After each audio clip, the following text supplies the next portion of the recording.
Família, uma instituição criada por Deus no Éden. O Mais Família reconhece esse princípio e vem para orientá-lo a valorizar o que Deus instituiu. Está a começar o programa Mais Família.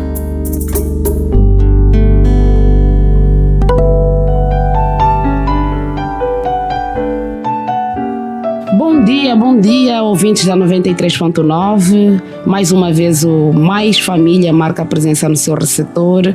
Estamos aqui para mais um tema de abordagem.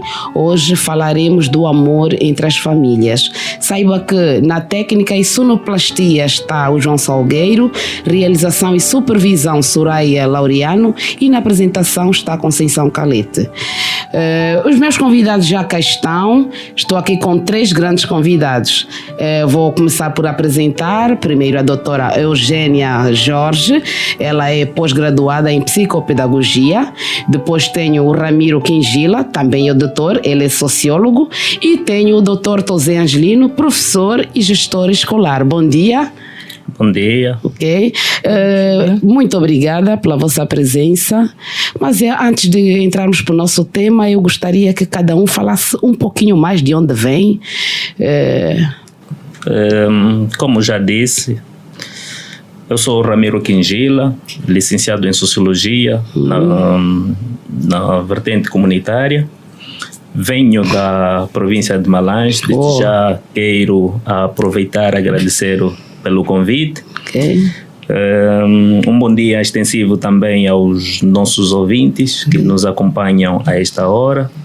Dizer que estamos satisfeitos por aqui estar e esperamos todos aprender, né? E é tudo. Ok.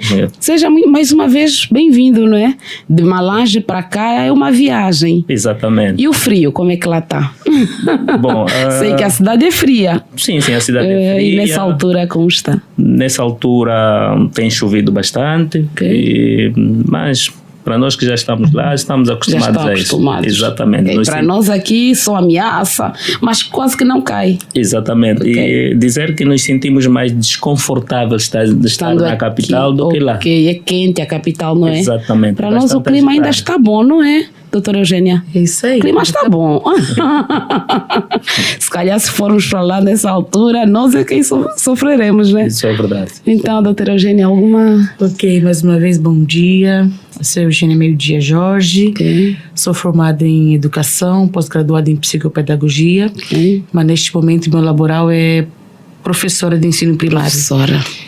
Contudo, já temos trabalhado também atendendo educação especial, né? No laboral principalmente, e é uma honra estar aqui atendendo esse pedido. Espero que o caro ouvinte que está do outro lado possa sentir completo e que nós possamos vir ao encontro às necessidades daqueles que estão ligados a nós. Acredito.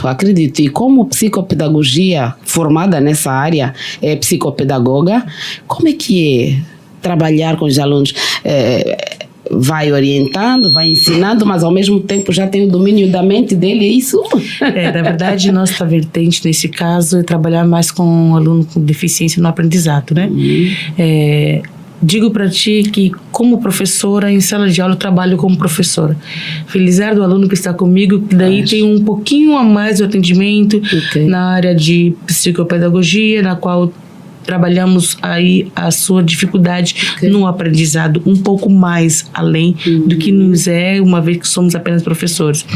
Então, nosso foco é esse, né?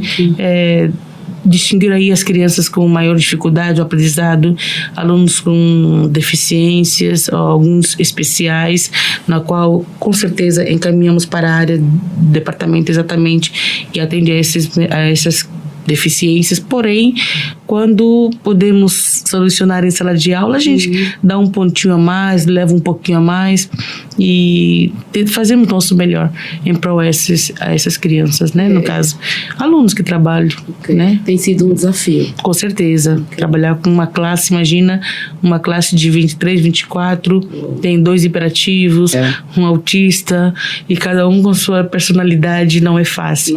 Mas Deus tem nos orientado, temos pedido orientação divina e com certeza temos passado por cima e Deus tem nos dado essa força. Com Deus tudo se torna mais fácil. Com certeza. Okay. Doutor Tosé Angelino, bom dia. Bom dia aos colegas do painel, aos nossos ouvintes e à programação do evento. Como já disse, Tosé Angelino de Chilave, professor, pós-graduado em Psicologia das Organizações e laboralmente exercemos a função de gestor escolar e consultor educacional. Ok. Pedagogia, é isso, pedagogia e falou aí alguma coisa das organizações? Psicologia das organizações. Fazem um pouquinho entender os nossos ouvintes o que é que se faz nessa área. Estamos mais acostumados a ouvir em psicologia clínica. Bem, tal como a psicologia clínica cuida do comportamento das pessoas, a psicologia das organizações cuida do comportamento das organizações. Ok. Das pessoas nas organizações. Mais ligada à gestão de conflitos laborais, não é? Gestão de conflitos entre as pessoas, entre as leis de trabalho e por aí afora. Então nunca é problema, não é? Quando há algum conflito, doutor, pois assim, está sempre pleno, porque já estudou isso e nada chateia. Mais ou menos, somos humanos, né? Os humanos quase sempre perdem o controle das coisas. Mas graças a Deus tem sido um exercício muito bom. Ok. Então, caro ouvinte, já deu para perceber como será o nosso programa hoje. Hoje vamos falar, mais uma vez, eu quero lembrar, para quem só agora sintonizou, falaremos sobre o amor entre as famílias. O nosso número é o 923 89 21 77. Para qualquer situação, uma mensagem, algum contributo, não hesite, pode nos enviar qualquer coisa nesse número. E no WhatsApp também estamos no mesmo número. Nas redes sociais é só escrever Rádio Adventos, terá toda a informação lá. Aumente a sua, é muito importante para nós. Doutores, o amor entre as famílias. Por que esse tema? Porque ultimamente damos conta que nas atividades familiares, aquela pessoa que tem dinheiro, que tem presença, é o mais aguardado, o mais esperado. Será isso alguma falha de educação? Alguns preferem ser representados por pais de amigos ao invés de seus próprios pais, porque os pais não têm um poder financeiro, não têm apresentação e ele prefere o amigo ou o pai do seu amigo. Alguma falha na educação dessa pessoa? Bem, estão à vontade. Antes de entrar propriamente na questão, sim, eu gostava de pegarmos aqui nos escritos de Eva Maria Lacatos para podermos conceituar o que é família. Okay. Família é, em geral, considerada o principal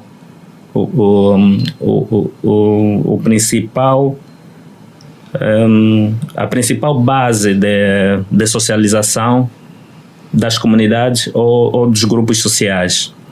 E esse grupo social, quando estiver disfuncional, baseando-se praticamente na teoria funcionalista, quando há disfuncionalidade da família, normalmente ocorrem violações das normas e isso gera falta de amor. Normalmente, quando há falta de amor entre as famílias, recaímos, ou a falta de amor remete-nos a estas situações que a cara apresentador acabou aqui de enumerar. Dizer também que a questão de sermos, ou as pessoas preferirem serem representadas por outras que financeiramente estão bem apresentadas, isso resiste-se por atualmente nos encontrarmos numa sociedade extremamente capitalista e às vezes também por conta de muita correria ligada à busca do sustento diário, deixa algumas pessoas sem algum tempo para cuidarem das suas responsabilidades ou cuidar das suas famílias. Logo, alguns integrantes das famílias procuram algum apoio, alguma abertura com outras pessoas e acham que essas pessoas, por conta da afinidade que contraíram ou que criaram na ausência do seu tutor ou do seu progenitor, podem substituir os tutores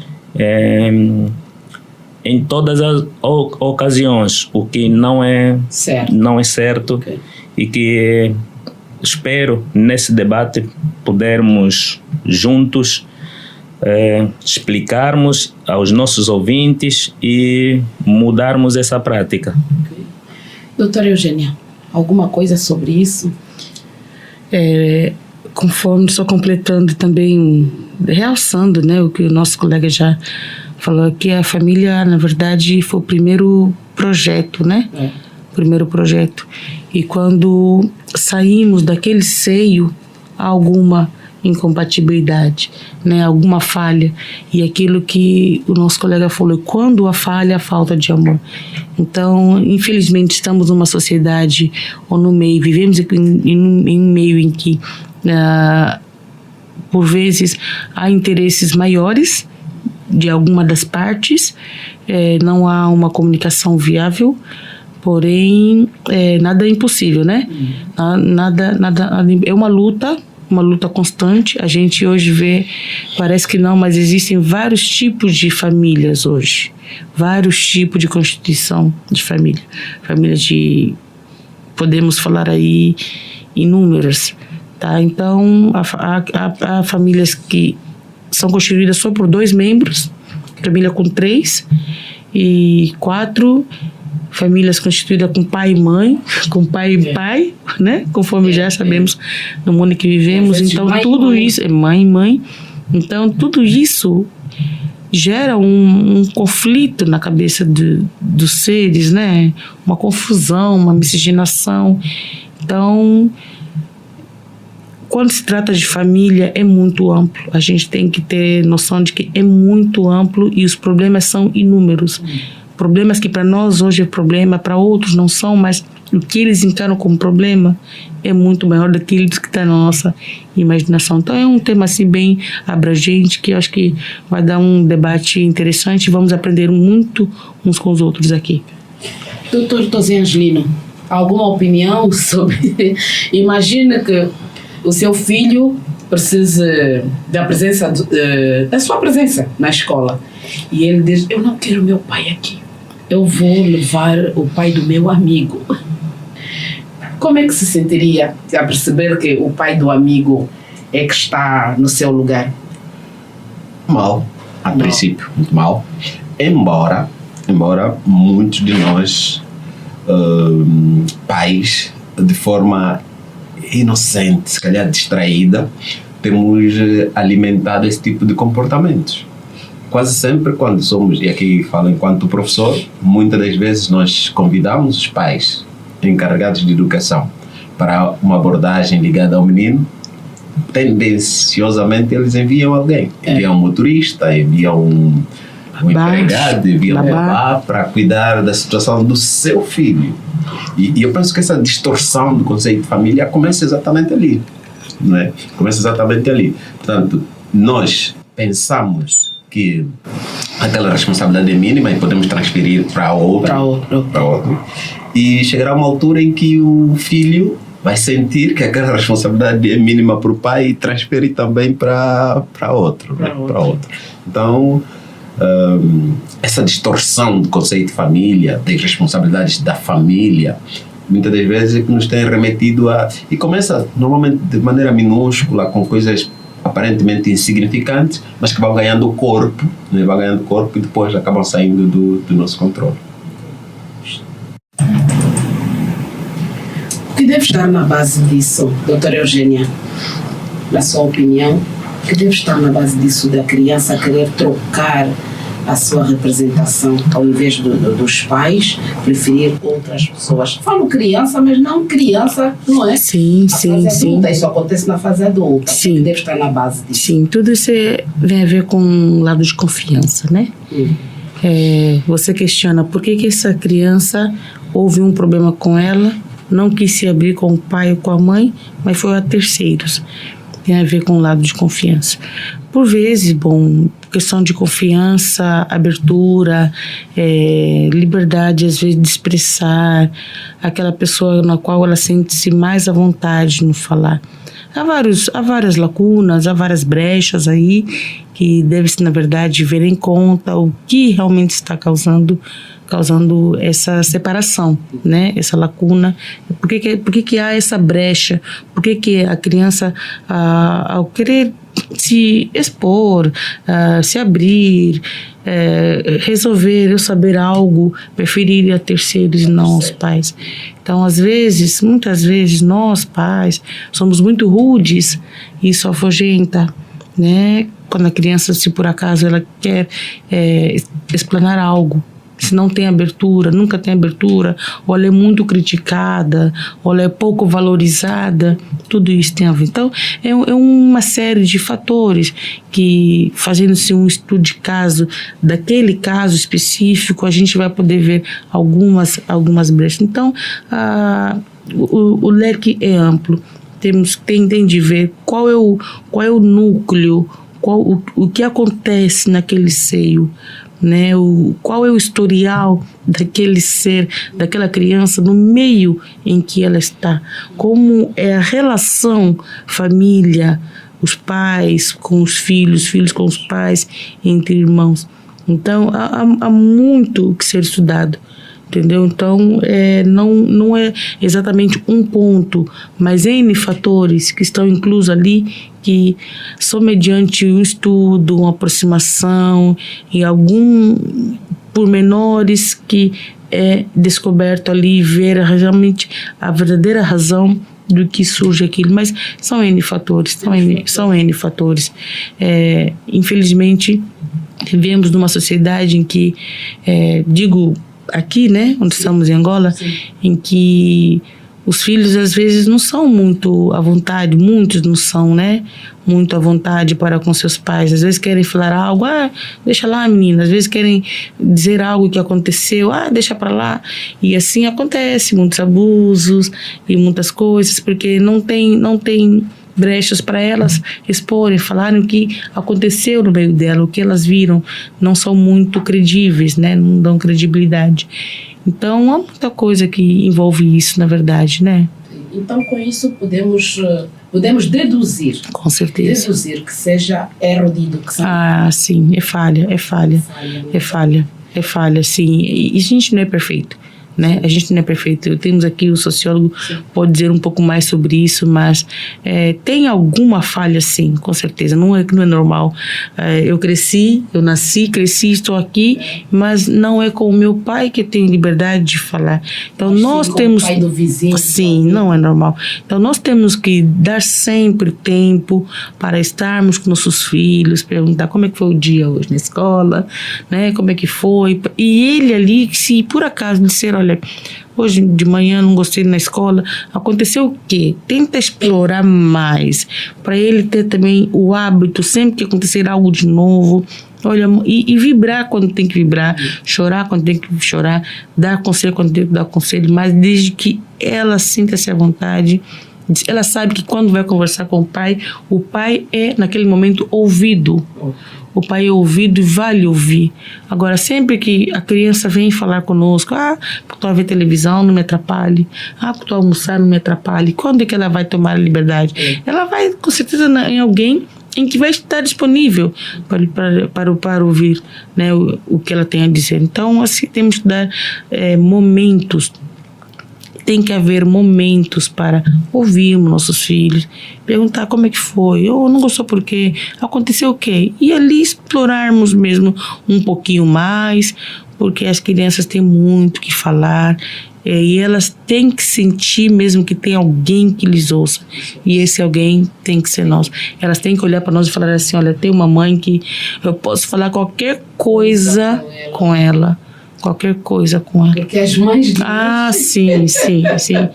Exatamente. Às vezes a filha tenta dizer alguma coisa, quer dizer, não vai buscar o cerne. Assim mesmo. Já quer ralhar, assim mesmo. Então nós temos que dar essa abertura. Erramos. Okay. O nosso sociólogo. Pois, parece que como pai estamos a errar. Sim. Depois da explicação da doutora Eugênia, estamos a errar.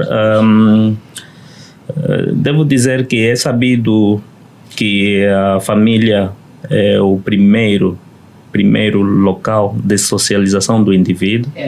É a partir da família onde recebemos os primeiros ensinamentos e esses ensinamentos que depois vêm a ser moldados pelas escolas.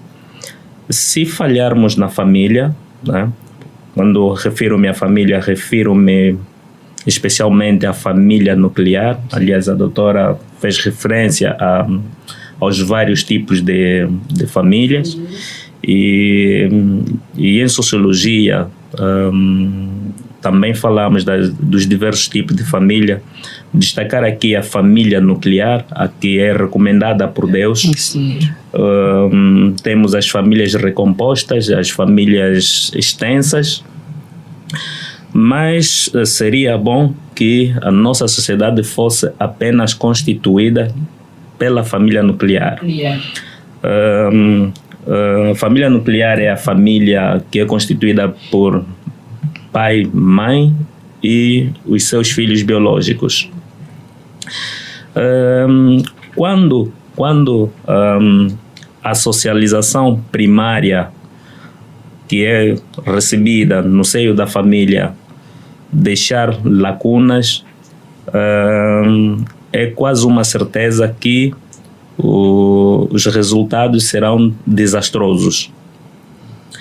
A falta de atenção, a falta de tempo dos pais para auscultarem, instruírem, orientarem os filhos, normalmente no final nos remetem a uma família destruturada e, consequentemente, a uma igreja e uma sociedade também destruturada. Então, o ideal era termos uma família nuclear e com todos os pressupostos de educação bem delineados. Família nuclear falou, seria bom que houvesse só pai, mãe e filhos biológicos. Eu sublinhei essa parte. Filhos biológicos. Os de criação não.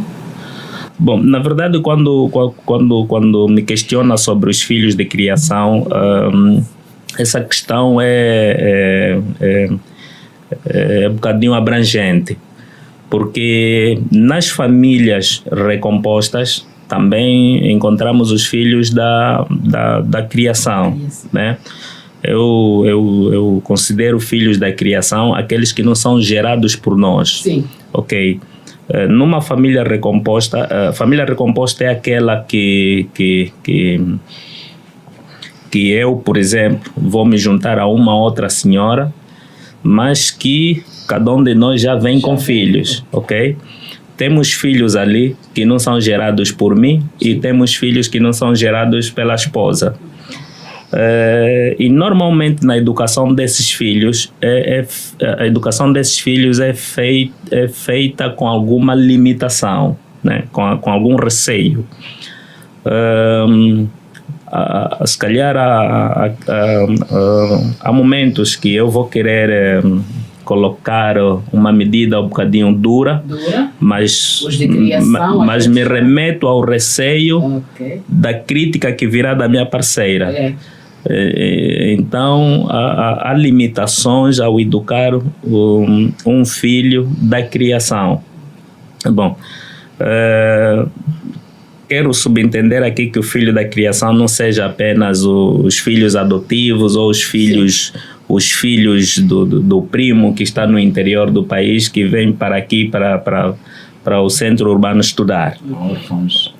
órfãos também. Mas a questão dos órfãos, também há aquela questão que, aquelas vezes que tu colocas uma medida dura a um órfão, e quem critica... Exatamente, quem critica às vezes é a vizinhança. Está a fazer isso por não ser filho dele. Mal interpretado. Exatamente. Então, na família nuclear, o indivíduo sente-se mais à vontade a tomar medidas ou a orientar os seus filhos. Okay. Exatamente. Ao nosso filho nós podemos dizer, não, hoje só vão ter uma refeição. É bem normal, quer seja para a vizinhança, quer seja para o parceiro ou para a parceira. Mas se não for nosso filho biológico, já a má interpretação, quer seja da parceira, criança, exatamente, exatamente, é basicamente isso. Ok. Doutor Tosé, quando chamam o encarregado de uma das crianças e os pais, por sua vez, enviam um representante, como é que vocês lidam com isso? Antes de responder à questão que a cara apresentadora faz, eu vou aqui fazer uma passeada às abordagens dos outros convidados. Exatamente. Okay. Que foram muito profundos, e acredito que estamos a entrar no cerne da nossa discussão esta manhã. É em relação ao comportamento das crianças. Normalmente, enquanto pais, nós não percebemos que esse desvio da nossa criança é fruto daquilo que ontem não fizemos. Por exemplo, em que momento as crianças transferem a responsabilidade dos pais a terceiros? Normalmente não o fazem quando são crianças, ou quando são adolescentes, ou quando já são meio adultos, jovens. Quais são as ocasiões em que as pessoas transferem essa responsabilidade? Normalmente quando se pede para o pai ir para a escola, ele leva... Quem é que leva um parente, um amigo, um vizinho? Não é uma criança. É um adolescente ou um jovem. Porque ele já está crescidinho. Olha, amanhã tem de trazer o pai. Ele pensa, não levo o pai. Vou pegar um terceiro e levo. Por algum medo ou... Vamos chegar ali. Este é o primeiro momento em que é frequente a transferência de responsabilidades. O segundo momento é quando normalmente temos atividades tradicionais de família. Estamos a falar de alambamentos ou pedidos, preferirmos. Não é? Ali, eu diria que há uma autotransferência. Muitas das vezes é o tio que tem a responsabilidade de, como não tem possibilidades, convida um outro, um sobrinho, para representá-lo, porque acha que aquele, como tem possibilidades, vai assumir as responsabilidades com as despesas. Okay. Agora, respondendo a questão que me levanta, é que quando nós não temos uma educação de base, quando nós, os pais, fugimos às nossas responsabilidades, porque estamos em Angola, onde a vida é muito corrida, onde Luanda sai de manhã, volta à noite, volta de madrugada, volta de noite, e que o pai também está cansado, e que a mãe também tem de ir vender, e que aquilo que nós fazemos pensando que é para a nossa criança, no fundo será para a destruição desta mesma criança. Então precisamos prestarem atenção, não no adolescente, a partir da adolescência, ou no jovem que deve fazer pedido, mas a partir da criança. Para ganhar aquilo que a colega Eugênia apresentou aqui, de confiança aos pais. A confiança começa em trazer coisas aparentemente insignificantes para o pai. A minha filhinha, certa vez, achou, papá, na escola tem um miúdo que morde muito. E os irmãos mais velhinhos, morde? Essa menina fala à toa. Não. Papá, na escola então tem um menino que morde. Que já tem. E quando eu fui à escola, procurei saber, não, é verdade. Pai, há um menino aqui que não sei por carga d'água. Ficamos com medo. Então, há preocupação. Quando fomos ter com o diretor, é verdade, senhor encarregado, estamos mesmo a fazer a possibilidade de tirar esse menino, porque ela está a morder os colegas. Uma menininha de 5 anos. 5 anos. Ela precisou falar 3 vezes para o pai e saber da escola. Esse é um exemplo que trago. Há tantos outros exemplos que quando vem, aquele colega me arranhou. qual colega que te arranhou? Você brincou mal. A tendência é sempre para encerrarmos No assunto. e são essas coisitas que vão inibindo a nossa criança em falar conosco. Quando amanhã tiver algo sério, o pai já não vai me ouvir, Pois, a mamãe já não vai me ouvir mesmo. já não irá para lá, então fico calada. 2, quando os meninos trazem, e aqui pecamos por defeito enquanto professores, nós que somos pais professores, quando o menino traz alguma preocupação na escola, a ideia que fica é que o nosso menino é que cometeu. Olha, papai, o professor ontem me bateu. Fizeste o quê? Fizeste o quê? Apanha mais. O professor não é maluco para... Apanha mais. Apanha mais. Fizeste o quê? Apanha mais. Nós nem sequer damos tempo de ouvir a história do menino para, de facto, avaliar. Para o dia seguinte irmos para lá também recolher alguma informação. E para dar uma resposta precisa ao menino. Uma resposta concisa ao menino. E eu já fiz esse exercício. Você gostaria que o teu pai, enquanto professor, fosse afrontado desta maneira? Não, mas papai, o menino... E você gostaria... Sabe que o papai é professor, não é? Sim. E você gostaria que... São estereotipos que nós vamos criando na mente do menino. E sem perceber, nós vamos desviar a confiança dele em nós para terceiros. Pois é. E lá na rua tem sempre alguém disponível. Há sempre. E algumas vezes para desorientá-lo. Exatamente. Sempre alguém disponível. Então nós precisamos ficar atentos com isso. Agora, respondendo à pergunta que me faz, como reagimos? Sim. Normalmente nós reagimos de forma passiva.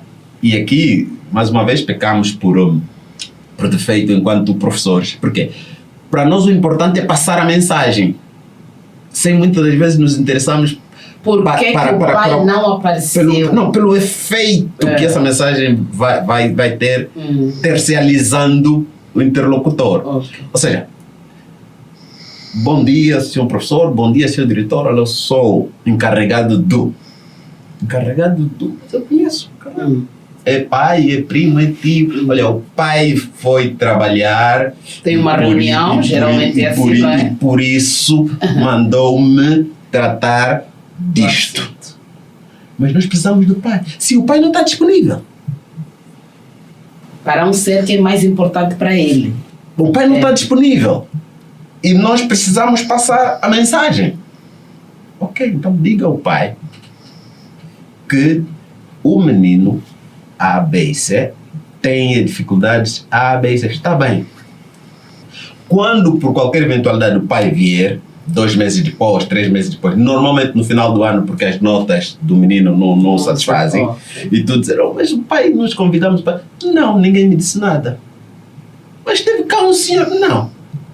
Eu sou pai, eu tenho responsabilidades, como é que vou delegar a terceira? Mas então o pai todo ano letivo não apareceu na escola para saber, para tomar contato com os professores do seu filho, mas no fim ele foge a responder, não, eu não mandei ninguém, teriam ligado para mim, vocês têm os meus contatos.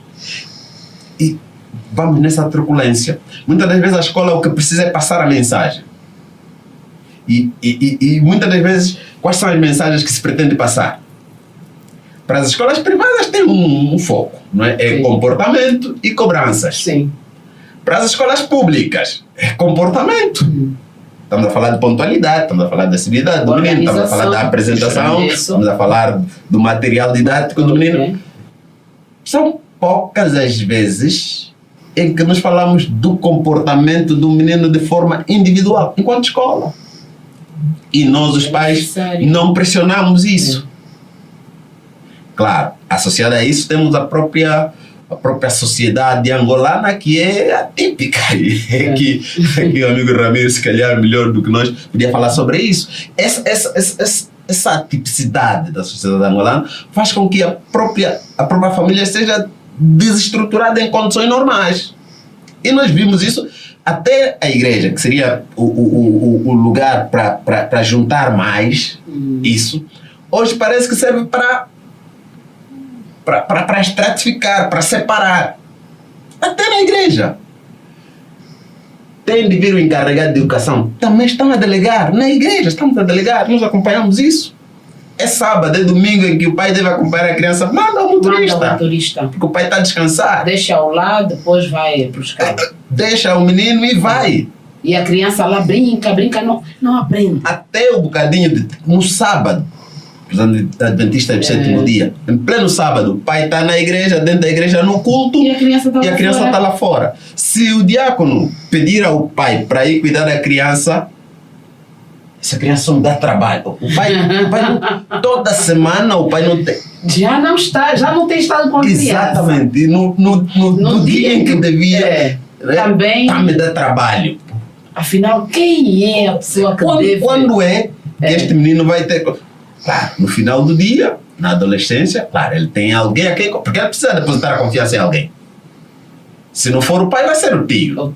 Se não for o tio, vai ser o primo, vai ser o vizinho. Ele arranja sempre alguém. Ele vai ter que depositar. E claro, há interesses. Os interesses do pai normalmente são os interesses de um vizinho. Sim. Exatamente. Então precisamos prestar muita atenção em relação a isso. É difícil? Sim, é difícil. Mas é necessário. E porque eu costumo dizer que a nossa vida gira em torno dos nossos filhos. Tudo que nós fazemos, todas as cambalhotas, todos os sacrifícios, no final do dia é para o filho. É para o filho. É para a estabilidade do filho. Sim. Então tudo aquilo que desestabiliza a harmonia familiar, a educação dos filhos, não é bom para nós. Com certeza. Sem empregos, tudo aquilo que nos afasta da nossa família, nos isola da nossa família, desestrutura a nossa família, não serve. E eu aqui citaria um exemplo, eu já fui muitas vezes convidado para pré-eleitor, para orador, numa festa de pedido. Pedido. Mas essa pessoa tinha os seus progenitores ali. Eu não sou tio. Eu até sou um cunhado. Eu até sou um primo.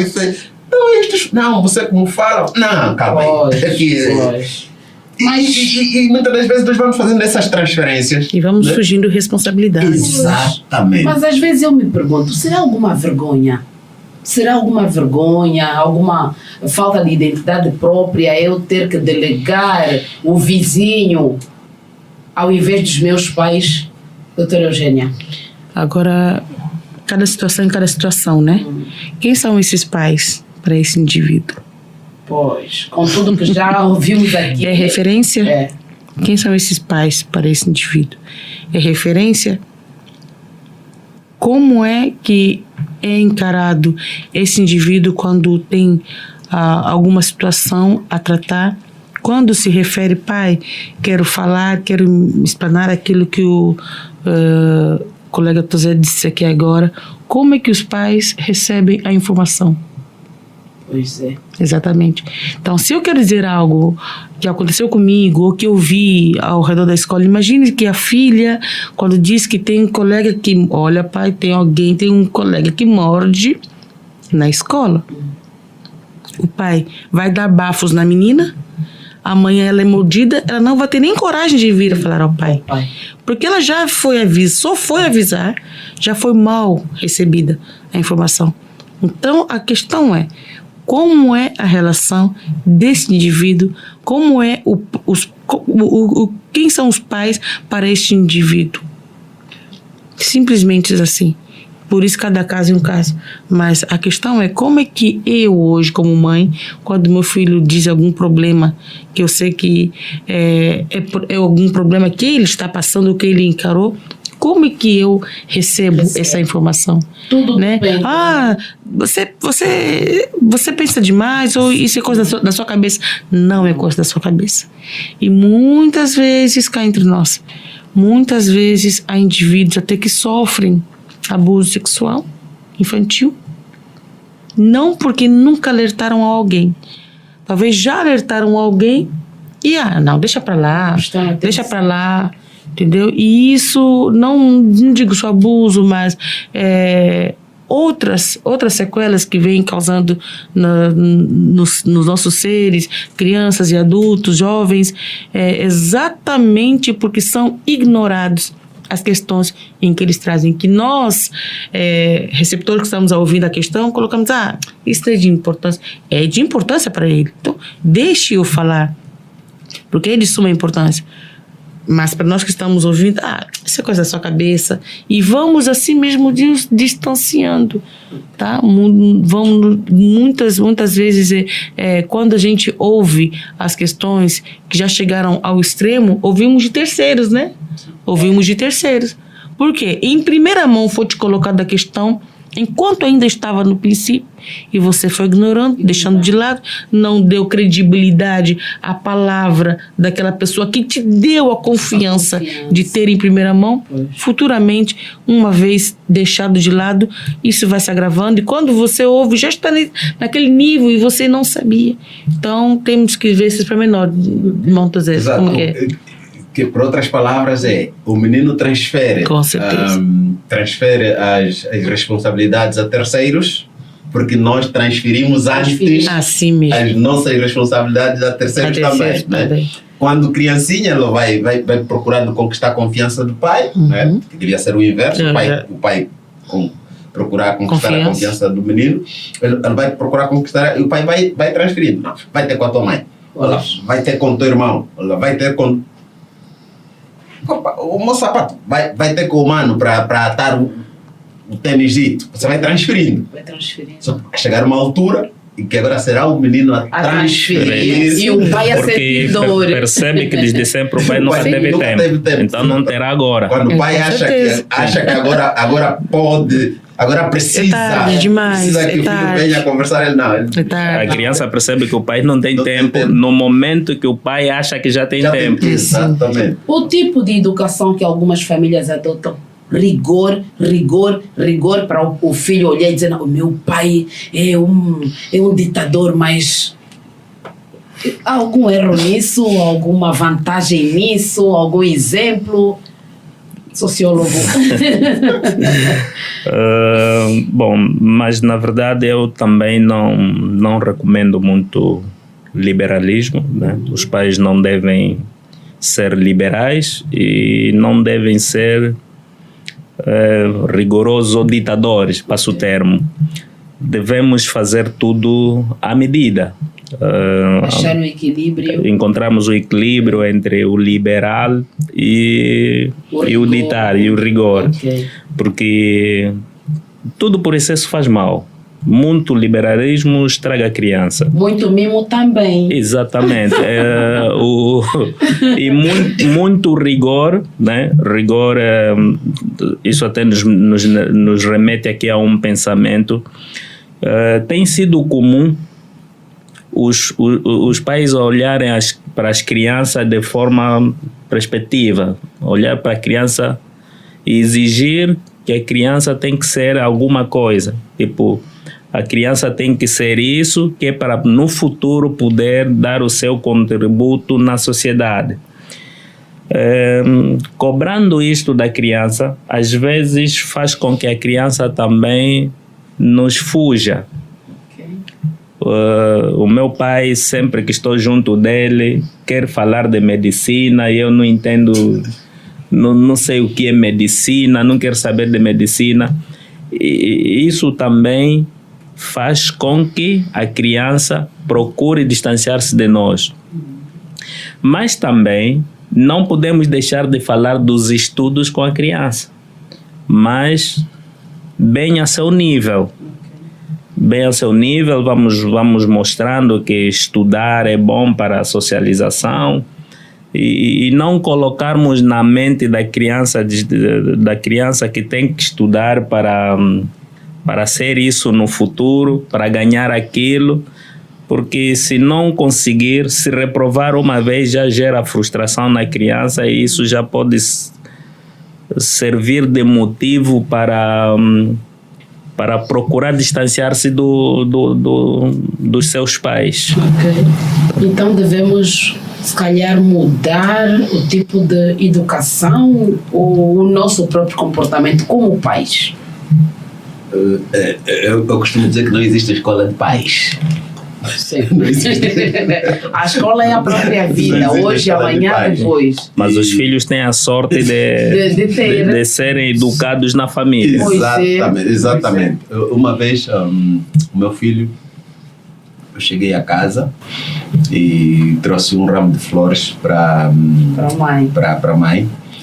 Num dia inusitado, um dia normal, como nós dizemos, e o meu filho disse, eu tenho de ser como papá. E a esposa olhou para ele e disse: você vai ter de ter uma mamã. Você vai ter de ter uma esposa como uma mamã. Né? Como uma mamã. O que acontece? É que a nossa tendência humana é de transferir as nossas incertezas, as nossas frustrações, os nossos fracassos aos nossos filhos. Ou seja, é fazer com que a gente é tentar corrigir a nossa vida nos nossos filhos. E às vezes com pretensas ideias nobres. Não, aquilo que o pai não conseguiu, então o filho vai. Aquilo que o pai não teve possibilidade, o filho vai ter possibilidade. Só que sem perceber a gente acaba caindo no extremo. A gente tira a liberdade do filho. A melhor educação, isso está provado, é a educação cristã, não tem como. Mas nós, muitas das vezes, enquanto pai, nós dizemos isso da boca para fora. Dizemos isso da boca para fora. Não praticamos. Não, na vida real isso não tem acontecido em muitas das nossas famílias. Na verdade, a melhor educação é aquela que é a educação que é cristã. Educação cristã que parte na educação ligada à moral. Educação moral, educação espiritual, educação cristã. Se tivermos isso, nós vamos ter ferramentas de apoio cristão, ferramentas de apoio espiritual que vão nos ajudar na educação destes. Nós não vamos forçar. Nós vamos dar uma palmadinha, mas nós saberemos que não é o mais importante a palmadinha. Há quem diga da bolacha à chapada. Não é o mais importante. O que acontece? Há pais que batem. E a pergunta é, mas isso vai resolver o problema? As mãos da criança sangrar porque roubou, porque ofendeu, mas isso vai resolver o problema? Algumas até põem a mão da criança no fogo. E diz que a educação tem de aprender. Eu aprendi assim, eu cresci assim, eu só é porque o meu pai fez assim e por isso você vai Indo por outro lado, em que colocaste aqui, às vezes nós queremos transferir para nossos filhos as nossas não realizações, né? As nossas frustrações. Não consegui ser engenheiro, meu filho tem que ser engenheiro. E às vezes é o contrário. Porque me educaram assim rigidamente, duramente, severamente, você vai fazer assim também. Então tem que ter ali um equilíbrio. E pegando a sua deixa, que colocaste aqui agora, em suma, assim, que há pais que batem, há pais que colocaste aqui também, que colocam a mão no fogo das crianças. Aí eu digo para você, o pai colocou a mão no fogo da criança, colocou sim, do jeito dela que achou que educação. Depois que passou, como é que essa criança vai escrever para estudar?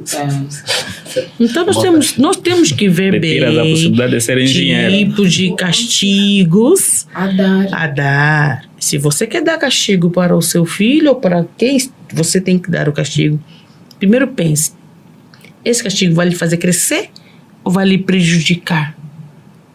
E com esse castigo, o amor pelos pais também pode desaparecer. Pode. Agora eu pergunto, ele queimou a mão. Tá? Já passou, anos, já estão de bem, mas daquele dia em diante ele não consegue escrever. Então eu aprendi o seguinte: quer dar castigo para o seu filho? Sim, dê castigo, é normal, tá? É normal. Contudo, desde que não afete o sentido do aprendizado. Então, aquele dito coco na cabeça vai interferir no seu raciocínio. Aquele dito puxão de orelha vai interferir na audição na hora de aprender. Aquele dito palmada na mão vai perder a sensibilidade das mãos. Ok? Existem partes que nós devemos sim bater nos nossos filhos. Aquele dito chapada na cara, murro na cara. Então, há certas coisas que temos que olhar o futuro. Não adianta você queimar a mão do seu filho. Sim, queimaste de castigo porque ele roubou. Queimaste, sim, lhe queimei mesmo. E agora? Ele é o quê? Conseguiu estudar? Não consegue escrever, papai. ademais, esse castigo vai aumentar a confiança ou vai afastar? Assim mesmo. Retira toda a confiança. Assim mesmo. Voltamos à pergunta inicial, né? Vai aproximar o filho a nós Ou vai afastar. A partir daquele momento, a criança é controlada pelo sentimento de medo dos pais. Assim mesmo. Porque tem na imagem, tem na figura do pai um homem violento. Isso, agressivo. Os pais de ontem diziam: primeiro, medo para que surja o respeito. E quem são esses pais? Os pais de hoje são aquelas crianças, né? Pois, aquelas crianças que hoje também querem educar um pouquinho assim, ou nem um pouco. Eu já apanhei muito, meu filho já não deve apanhar. Meu pai já ralhou muito comigo, eu não devo fazer isso. E às vezes não fazem mesmo. E sabe uma coisa, são desorientada também. as informações de hoje estão muito mais avançadas do que na época dos nossos pais. Sim. Infelizmente, na época dos nossos pais, aquela educação severa era o que era da época. Era os únicos estudos que eles tinham hoje. Olha, nós estamos numa era em que a área de educação ele é muito ampla e já passou daquilo. Já nos mostrou que aquela educação que nossos pais tiveram e que nos passaram, não é essa educação que devemos passar adiante. Mas mesmo assim, ainda aqueles que pararam no tempo, infelizmente. Precisamos dizer que aqui nós não estamos a defender a falta de castigo Com dos pais, certeza, de modo algum. com certeza. Mas precisamos castigar os meninos de modo a aproximar-se a nós, a ganhar confiança para do que pai. não transfiram as responsabilidades para o outro. Eu bato o meu filho, não é? Eu castigo o meu filho e ele ainda assim vem no meu colo e põe a cabeça no peito do papai e apanha sono. Mas, José, esse castigo que nós estamos dando para os nossos, ele realmente é para aprender ou é só para eu aliviar os meus nervos? Exatamente, mostrar que eu sou o pai. Eu tenho poder perante ti para te colocar esse castigo. Então, a questão é, perante esse castigo que estava a dizer agora, ele aprendeu alguma coisa? Sim. Haverá aprendizagem, porque aprendizagem, mudança de comportamento, vai mudar o comportamento? Ou só é porque neste momento ele vai mudar? Então não aprendeu. Ou mudar só na presença do pai. Exatamente. A presença do pai é um sim, o santo. Quando o pai não está... Todo mundo até foge, né? Todo adulto, mas...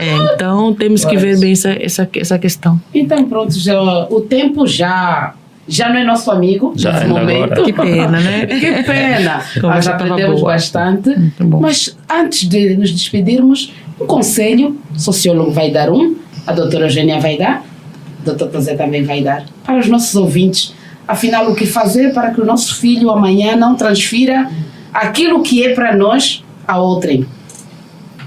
O conselho que quero deixar para as famílias é dizer que vamos procurar tornar as nossas famílias como um grupo de pessoas coeso, capaz de transmitir princípios aceitáveis a todos os integrantes, para que da família possa advir uma sociedade também coesa, bem como uma igreja coesa, porque as famílias é que fornecem, é que constituem as sociedades e, consequentemente, as igrejas.